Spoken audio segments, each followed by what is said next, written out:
ஆதியாகமம் அதிகாரம் 23. சாராள் 127 வருஷம் உயிரோடு இருந்தாள். இவ்வளவே சாராளுடைய வயது. கானான் தேசத்திலுள்ள எபிரேன் என்னும் கீரியாத் அர்பாவிலே சாராள் மரித்தாள். அப்பொழுது ஆபிரகாம் வந்து சாராளுக்காக புலம்பி அழுதான்.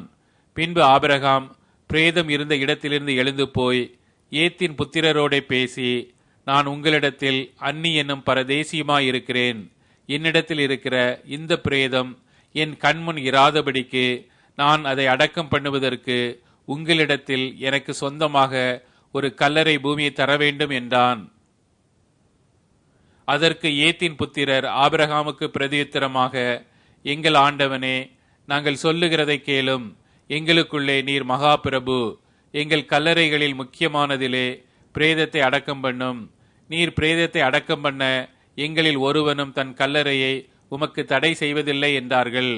அப்பொழுது ஆபிரகாம் எழுந்திருந்து ஏத்தின் புத்திரராகிய அத்தேசத்தாருக்கு வந்தனம் செய்து அவர்களோட பேசி, என்னிடத்தில் இருக்கிற பிரேதம் என் கண்முன் இராதபடிக்கு நான் அதை அடக்கம் பண்ண உங்களுக்கு சம்மதியானால், நீங்கள் என் வார்த்தையை கேட்டு சோகாருடைய குமாரனாகிய எப்பேரோன் தன் நிலத்தின் கடைசியிலே இருக்கிற மக்பேலா என்னப்பட்ட குகையை எனக்கு சொந்தமான கல்லறை பூமியாய் இருக்கும்படி தர வேண்டும் என்று அவரிடத்தில் எனக்காக வேண்டிக் கொள்ளுங்கள்.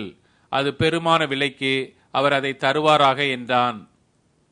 எப்பேரோன் ஏத்தின் புத்திரர் நடுவிலே உட்கார்ந்திருந்தான். அப்பொழுது ஏத்தியனாகிய எப்பேரோன் தன் ஊர் வாசலுக்குள் பிரவேசிக்கிற ஏத்தின் புத்திரர் அனைவரும் கேட்க, ஆபிரகாமுக்கு பிரதியுத்தரமாக, அப்படி அல்ல என் ஆண்டவனே, என் வார்த்தையை கேளும். அந்த நிலத்தை உமக்கு தருகிறேன், அதில் இருக்கும் குகையையும் உமக்கு தருகிறேன். என் ஜன புத்திரருடைய கண்களுக்கு முன்பாக அதை உமக்கு தருகிறேன்.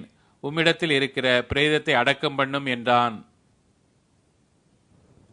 அப்பொழுது ஆபிரகாம் அத்தேசத்தாருக்கு வந்தனம் செய்து தேசத்து ஜனங்கள் கேட்க எப்பேரேனை நோக்கி, கொடுக்க உமக்கு மனதானால் என் வார்த்தையை கேளும்.